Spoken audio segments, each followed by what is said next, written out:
नमस्कार दोस्तों, आप देख रहे हैं आप तक न्यूज। चलिए शुरू करते हैं सुर्खियों से। नीदरलैंड में स्टेशन तोड़कर बाहर निकली मेट्रो, व्हेल की पूंछ ने रोका हादसा। केबीसी के नाम पर हो रही है ठगी, पाकिस्तान से चल रहा रैकेट।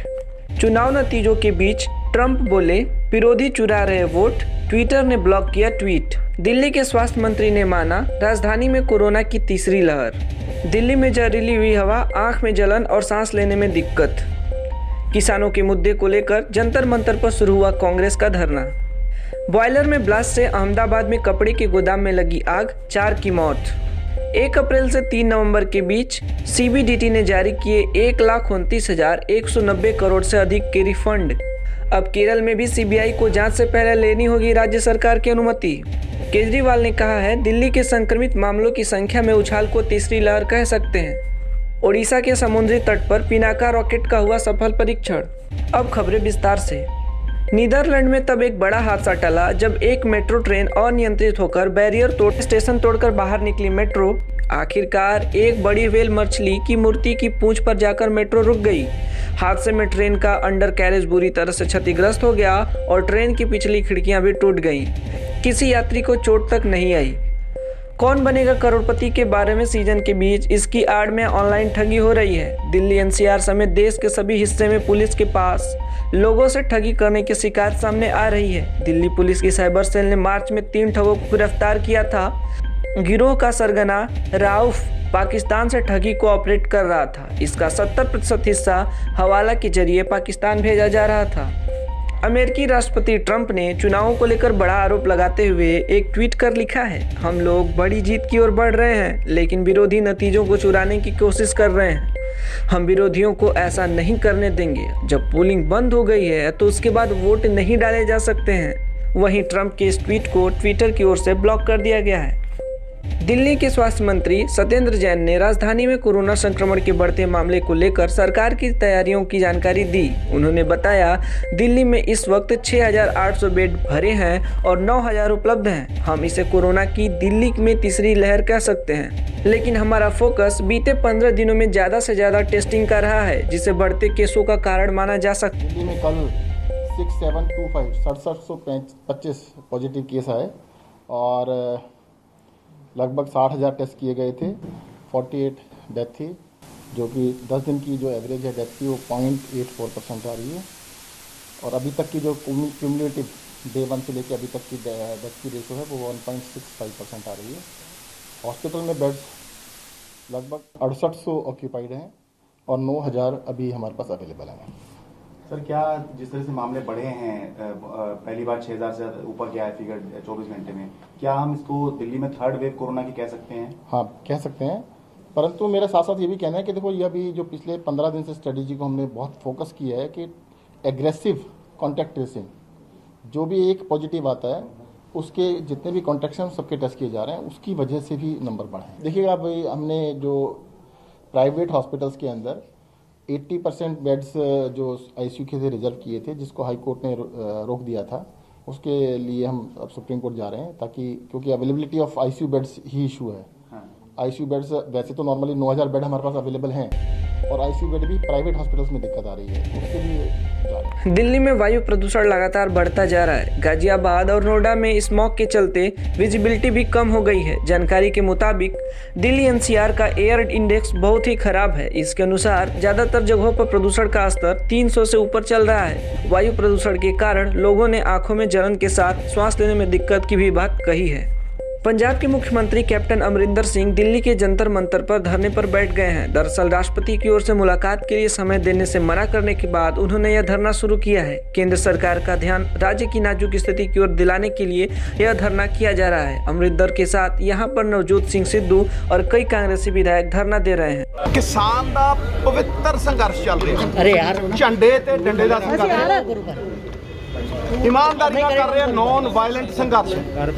समझते हो, ये 2-2 ਲੱਖ ਦੇ 7 ਨੁਮਾਇੰਦਿਆਂ ਨੂੰ 2-2 ਲੱਖ ਬੰਦੇ ਉਹਨਾਂ ਦੇ 7 ਨੁਮਾਇੰਦਿਆਂ ਨੂੰ ਉੱਥੇ ਬਾਰਡਰ ਦੇ ਉੱਤੇ ਬਿਨਾਂ ਕਿਸੇ ਕਾਰਨ ਨਜਾਇਜ਼ ਰੋਕਣਾ, ਫਿਰ ਧੱਕੇ ਮਾਰਨੇ, ਇਹ ਕਿਸਾਨ ਦੇ ਉਸ ਪਵਿੱਤਰ ਸੰਘਰਸ਼ ਦਾ ਨਿਰਾਦਰ ਹੈ ਔਰ ਅਪਮਾਨ ਹੈ।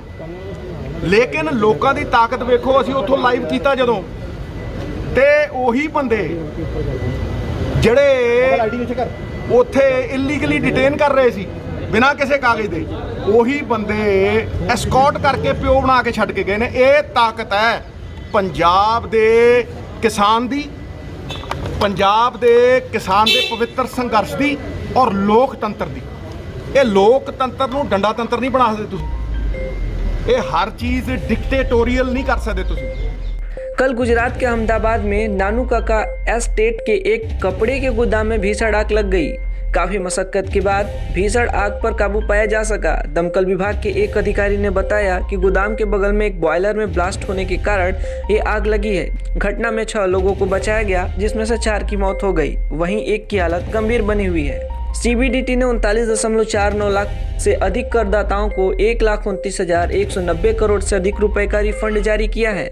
यह रिफंड 1 अप्रैल से 3 नवंबर 2020 के बीच के करदाताओं को जारी किया गया है। आयकर विभाग ने इसकी जानकारी देते हुए बताया, समीक्षाधीन अवधि के दौरान CBDT ने 37,55,428 मामलों में 34,820 करोड़ रुपए का आयकर रिफंड जारी किया। सरकार ने हाल में ITR दाखिल करने की समय सीमा को बढ़ाया था। महाराष्ट्र, पश्चिम बंगाल, आंध्र प्रदेश, राजस्थान और छत्तीसगढ़ के बाद अब केरल में भी मामला दर्ज करने से पहले CBI को राज्य सरकार की मंजूरी लेनी होगी। केरल की कैबिनेट में इसका फैसला लिया गया है। इससे पहले गैर भाजपा शासित राज्य ऐसा फैसला कर चुके हैं। अब केरल सरकार ने भी किसी भी मामले की CBI जांच के लिए केंद्रीय गृह मंत्रालय को दे दी गई सामान्य सहमति वापस ली। दिल्ली के मुख्यमंत्री अरविंद केजरीवाल ने भी माना है राजधानी में कोविड-19 महामारी की तीसरी लहर चल पड़ी है।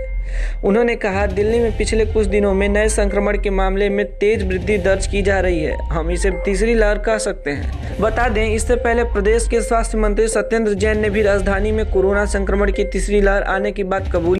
मैं दिल्ली की जनता को कहना चाहता हूं कि पिछले कुछ दिनों में कोरोना के केसेस में उछाल आया है।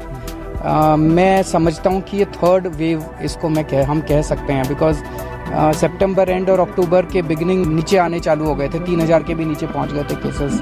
जो भी कदम उठाने की ज़रूरत पड़ेगी हम उठाएंगे। जो ICU बेड्स की कमी है, हमने बीच में ICU बेड्स बढ़ाए थे कोरोना के लिए, लेकिन दिल्ली हाई कोर्ट ने अनफॉर्चुनेटली स्टे लगा दिया। आज हम सुप्रीम कोर्ट जा रहे हैं उस स्टे को विकेट कराने के लिए, ताकि वो कमी दूर की जा सके। अभी फिलहाल बेड्स की कमी नहीं, अभी फिलहाल जो मेडिकल इंफ्रास्ट्रक्चर है उसकी कोई कमी नहीं है। केवल कुछ चंद प्राइवेट हॉस्पिटल्स के अंदर, जो सबसे बड़े बड़े प्राइवेट हॉस्पिटल्स हैं, उनके अंदर ICU बेड्स, वेंटिलेटर्स की कुछ कमी नजर आ रही है, लेकिन हम 1-2 दिन के अंदर इसको ठीक करने की कोशिश करेंगे। मैं उम्मीद करता हूं कि सुप्रीम कोर्ट में ये स्टे वेकेट हो जाएगा तो ये कमी भी दूर हो जाएगी। तो हम पूरी तरह से, हमारा मेन मकसद है कि लोगों को अगर बीमार पड़ते हैं तो उनको उचित सुविधा मिले। ओडिशा के समुद्री तट पर स्वदेशी तकनीक से निर्मित Pinaka guided rocket launch system के अपग्रेड संस्करण का सफल परीक्षण किया गया। इस दौरान परीक्षण के लिए तय किए गए सभी मानक सफलतापूर्वक हासिल किए गए।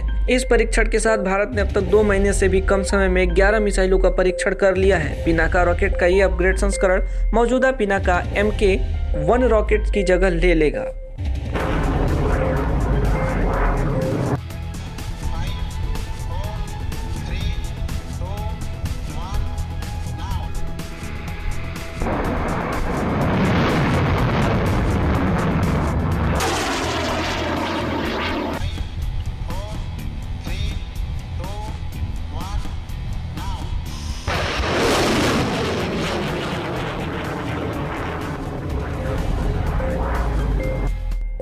वीडियो देखने के लिए आपका बहुत बहुत धन्यवाद। टीम आप तक न्यूज़। आप तक न्यूज़ को फेसबुक पर देख रहे हैं तो लाइक और फॉलो करें, और अगर यूट्यूब पर देख रहे हैं तो सब्सक्राइब करें और बेल आइकन को